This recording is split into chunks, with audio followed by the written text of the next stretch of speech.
விஜய் தரப்புல இருந்து ஒரு 20 லட்சம் ரூபாய் கொடுக்கப்படுது. அதற்கு முன்பு தமிழக அரசு கொடுக்குது.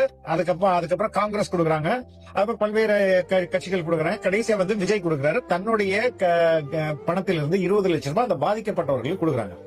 அந்த பணத்தை பெற்றுக்கொண்ட அந்த பெற்றோர்களோ அந்த குடும்பத்தாரோ என்ன சொல்றாங்கன்னா, ரொம்ப வெள்ளந்தியா, ரொம்ப ரொம்ப இன்னசென்ட்டா அவங்க என்ன சொல்றாங்க, எங்களுக்கு விஜய் மேல கோபம் இல்ல, எங்க பிள்ளையே மரணித்தாலும் பரவாயில்ல, விஜய் முதல்வராகணும், இப்படி எல்லாம் பேசுறாங்க.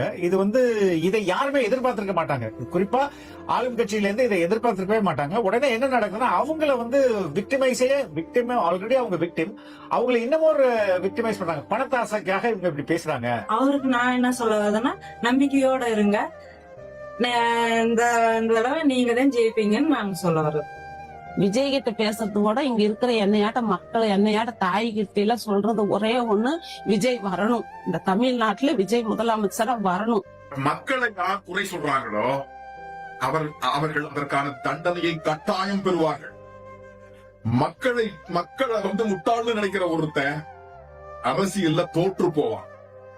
இன்னைக்கு டிஎம்கே மக்களை முட்டாள்னு நினைக்குது. இன்னைக்கு டிஎம்கே மக்களை முட்டாள்னு நினைக்குது. அதனுடைய தண்டனையை டிஎம்கே தன்னுடைய எலெக்ஷன்ல பெறும்னு நான் நினைக்கிறேன்.